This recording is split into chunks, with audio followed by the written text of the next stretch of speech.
Good morning, Happy Valley, and welcome back to another edition of the Penn State 365 podcast, the official podcast of Happy Valley Insider, aka pennstate.rivals.com.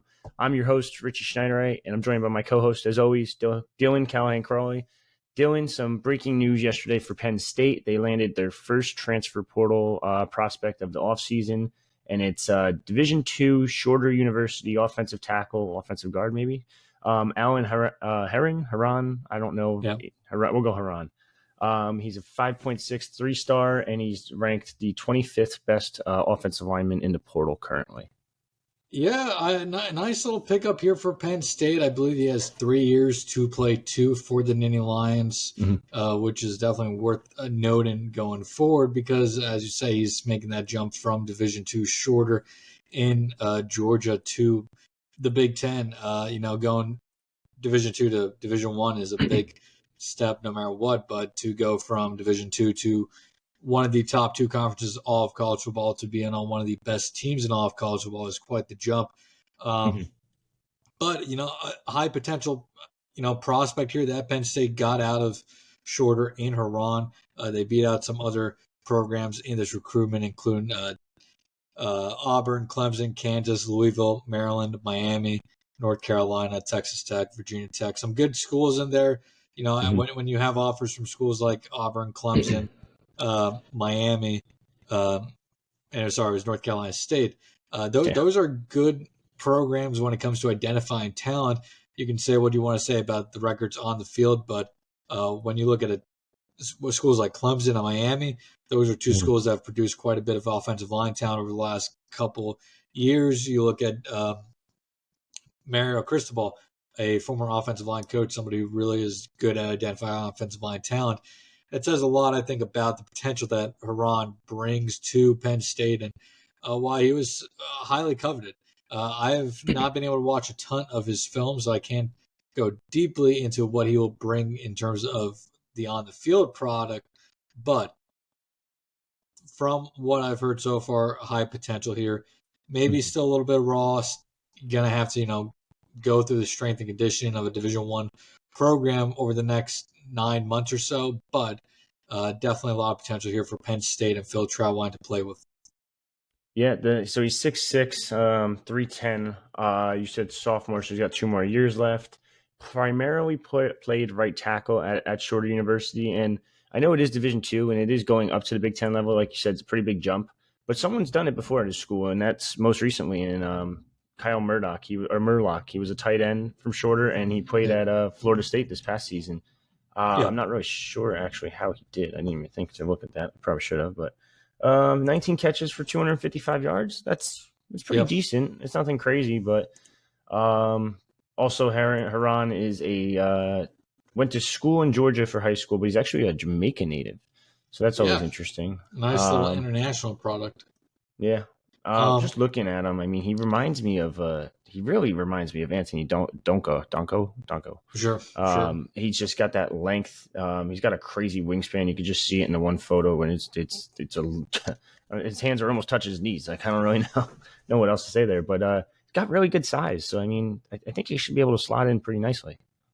Yeah, for sure. I think he will be able to find himself a nice niche on the offensive line, whether that's at guard or tackle. And it's worth noting with that 3 years to play too, the ability to redshirt here if perhaps the strength and conditioning portion of his development this offseason, fall camp, next year's fall camp doesn't, isn't where Penn State wants it to be.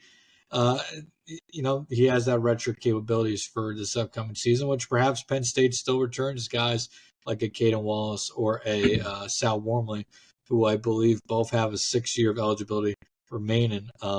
They're only set to lose for sure Olu Fashanu and Hunter Norzat this offseason. But you talked about the wingspan. I mean, there's legitimate Power 5 size here, a lot to work with. It's just about, you kind of have a wet piece of clay right now, and now you have to mold that into the offensive lineman you want him to be.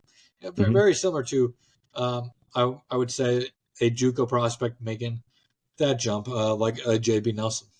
Yeah, So that's actually kind of a perfect example because JB Nelson did end up like sitting out for basically a year. Yep. Wasn't starter, but he did play some snaps that year. But yeah, I think that there's with a 2-year guy like this, if Caden Wallace comes back, great. If he doesn't, then this guy's probably starting. Right. So yeah, there's a couple options, and then maybe they push him at left tackle too, and I probably not if I had to guess, but like he's just going to be in the room with a bunch of different linemen between Shelton, Wallace, now Herron. It's going to be an interesting room, and you're just building depth there, and you're not going with just 5 linemen most of the time either. You're going to have to rotate some other dudes in, whether it be 6, 7, even 8. And this is a program that does rotate their offensive line more so than other programs in the country. And we've seen this quite a bit over the last few years, and it continues with this. Adds a little bit of versatility to that Penn State offensive line room. Can play primarily right tackle, but good slide. That size allows them to shift over to guard if needed, and potentially even flip over to left tackle as well if needed.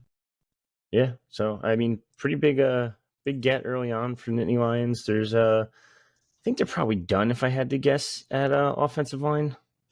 I guess it really depends on if guys come back or not. Yeah, I think they still may search here for a center in the portal with Hunter Norzad, leaving. Yeah, Nick Dawkins is returning, but I think adding depth to that position especially would be big. They have a couple guys who could play center if needed.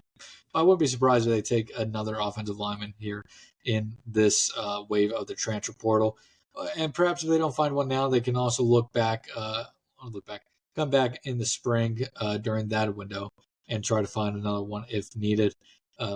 Finding offensive linemen is always tough in the transfer portal just because the good ones are so highly coveted and are going to get a ton of NIL offers and much more from prospective programs. So always tough to land offensive linemen, but this is a nice pickup for Phil Trailwine and James Franklin. Yeah, very big pickup. Now, I guess the biggest question is who's next? There's a lot of different options out there. They hosted a running back this weekend in Jaylin Lucas, who's technically a kick return guy too. So yeah, just talk about him a little bit, just because he's the most recent visitor and probably the most notable on the board so far. Yeah, Lucas is really intriguing prospect. I don't know if this is how they would plan on using him, but I think based off his size and his athleticism, almost a Deebo Samuel type role would be perfect for Jaylin Lucas. Somebody who can be used in the receiving game as a wide receiver, or the passing game, I should say, as a wide receiver. Could be used as a running back, but also obviously as a kick and punt returner. He was on campus this weekend, absolutely. Definitely seems like he's a priority target for the staff. Also has offers from Cincinnati, Arizona State, and Cal. Based off the schools involved, this is a very winnable recruitment for the Nittany Lions. I have not heard anything in line of, being on commit watch for Lucas, but I think they're probably in a solid spot coming out this weekend. It seems like he really enjoyed that visit. Another guy on the list that was there this weekend is Andre Greene, UNC wide receiver transfer, former 4-star, highly ranked kid. I think he was in the top 75 or something like that in our rankings. But he was only there for what, a year, 2 years? 2 years, I think. A lot of untapped potential in this one. You got now, based off different things we've heard, it may not necessarily have been, North Carolina not developing him. It may have just been, more so 50-50, a little bit of North Carolina issues, a little bit of him having issues, whether it's grasping the playbook or just taking the next step in his development. Yeah. But plenty of untapped potential, 6'2", 200 pounds, has added 25 pounds since high school.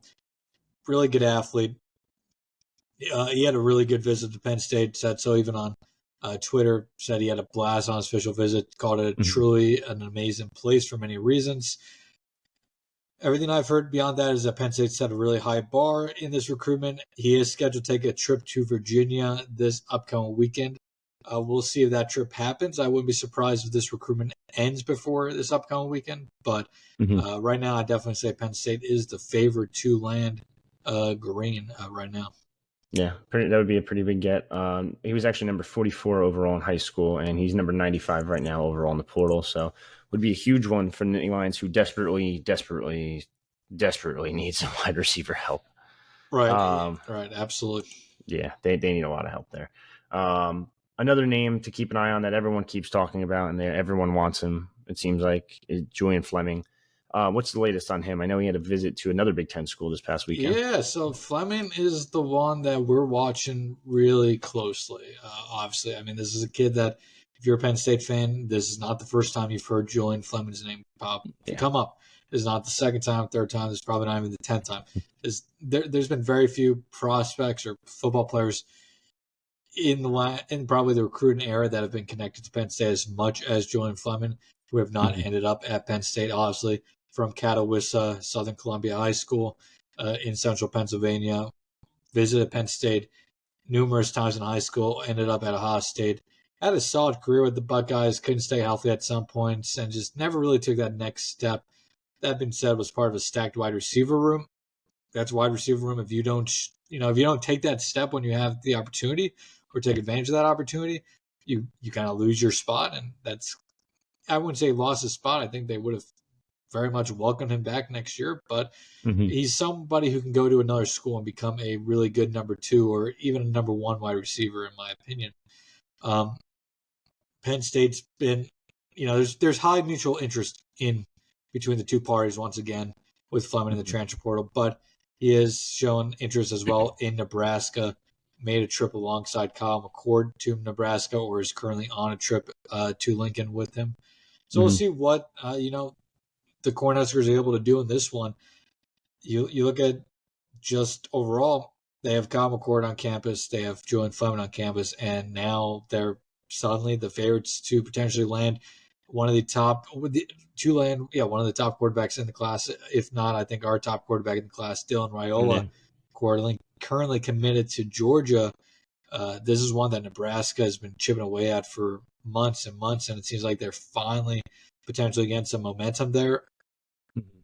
They have a lot going well for them right now, obviously off the field, whether that's NIL or whatever they're selling to these kids. But it definitely I think the Raiola news makes Fleming and Nebraska even something more to watch, just because that signifies, a big step up for Nebraska, whether that's NIL, but obviously Raiola is one of the top quarterbacks in the country. When you have that type of quarterback talent, it's easier to, bring in wide receiver talent. Yeah. So, I mean, he definitely had like a little bit of a down year compared to his junior year, it seems like. 270 receiving yards this past year, no touchdowns. But the year before that, when he had CJ Stroud, a much better quarterback than Kyle McCord. Right. And that's the big 462 yards and 6 touchdowns. So give him a guy like Drew Allar, and sky's the limit, maybe. Right. He didn't perform as well this year, and he had some drops and fumbles, I believe. But he wasn't working with the most talent. Kyle McCord's a good quarterback, but he wasn't Ohio State caliber. Yeah, no, of course. Now add him, add Greene, and on paper, you have a pretty damn good wide receiver room with several 4-stars all over the place, it seems like. Yeah, I think it would be a wide receiver room of untapped potential, and that's where Marcus Higgins obviously comes into play. Untapped potential is great. It means there's a lot there, but you got to find a way to tap into that potential. Now, Marcus Higgins is a wide receivers coach who's shown the ability to do that over his career as a wide receiver coach. But this would arguably be his biggest test yet, because if Penn State's wide receiver room doesn't turn around next season, the Nittany Lions are likely looking right back at where they are right now. Yeah, 100%. Looking at some of the other guys on the list, there's not really any movement going on, I don't think, with Donovan McCulley at the moment, the Indiana wide receiver transfer. Quiet. Yeah, very quiet on that end. Although he does have a lot of schools involved, big name schools, Kentucky, Michigan, South Carolina, obviously Penn State. We know they do want to get him on campus. It's just a matter of if he goes or not. Right. Another one is Jamori Macklin, cousin of Jeremy Macklin, Eagles receiver, blah, blah, blah. Ton of offers. Yeah. Just what is the latest on him so far? Yeah, Penn State's definitely interested, but it seems like he's interested in staying in the South. I know Adam Gorney recently reported that LSU, Kentucky, Oklahoma, Texas A&M, and South Carolina are the schools that are on top or standing out for Macklin right now.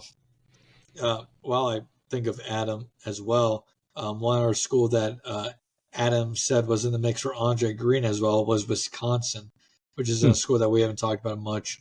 Adam also said that Virginia has done an excellent job with Greene, so perhaps that Virginia visit is something closer to watch. But nonetheless, going back to Macklin, yeah, Penn State would love to be more involved here, but if the other side isn't interested, it's a bit of a wasted effort.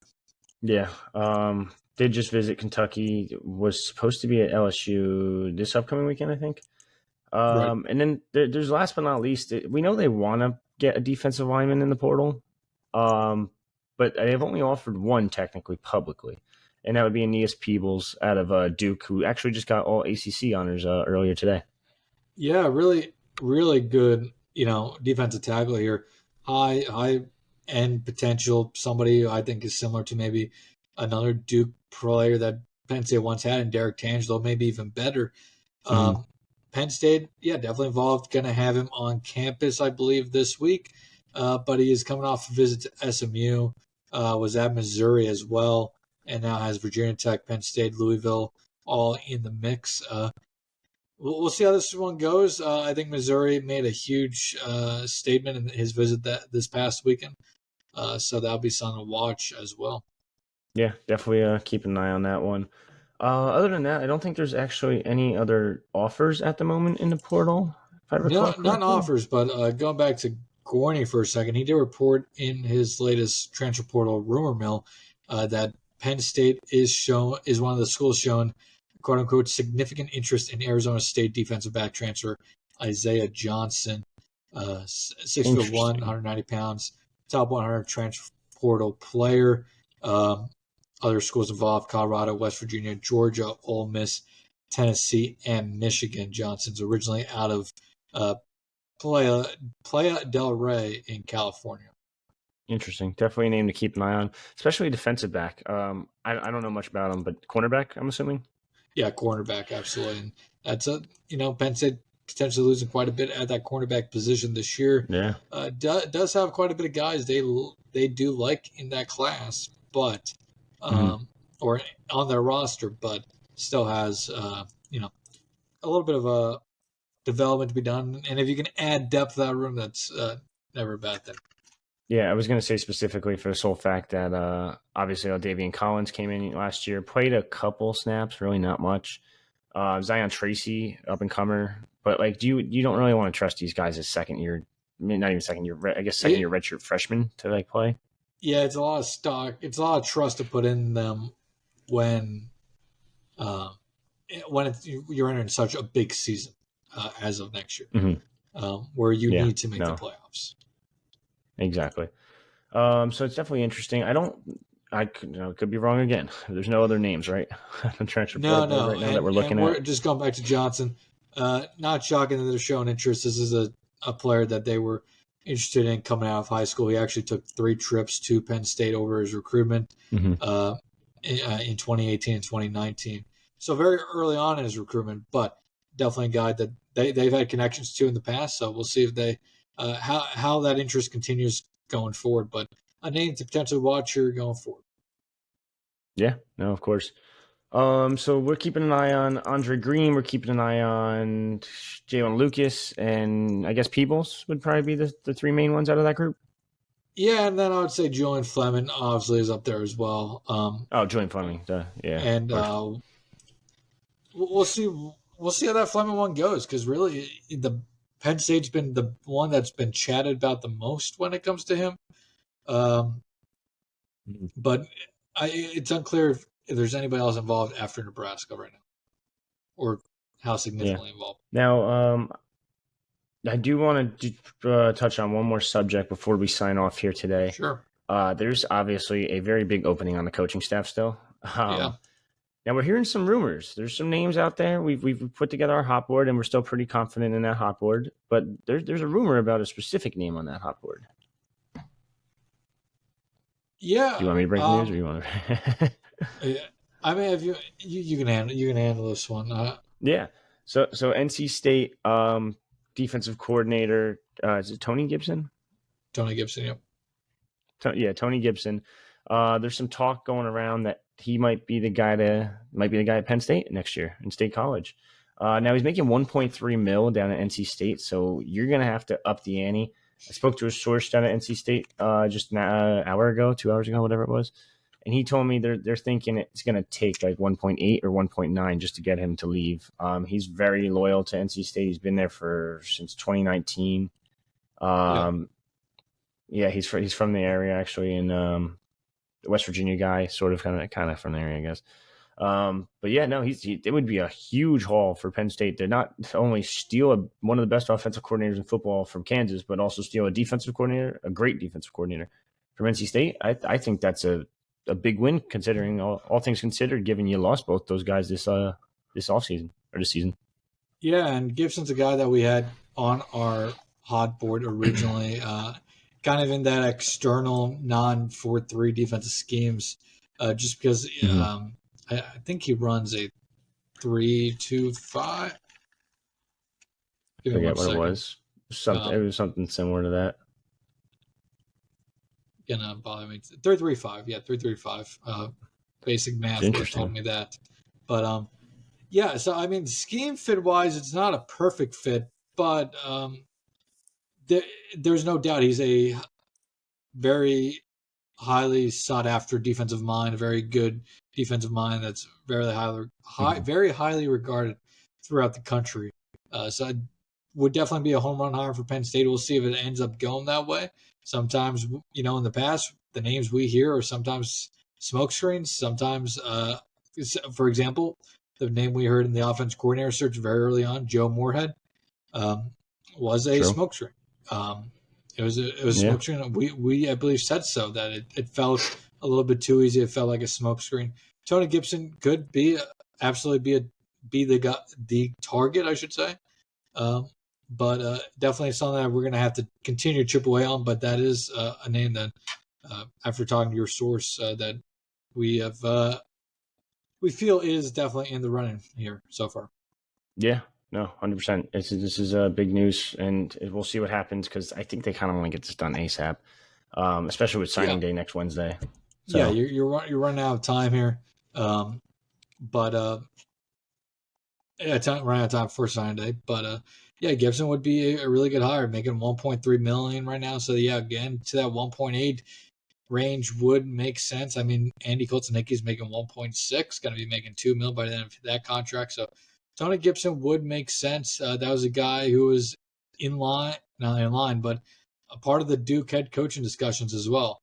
That would be something if he took Manny's job.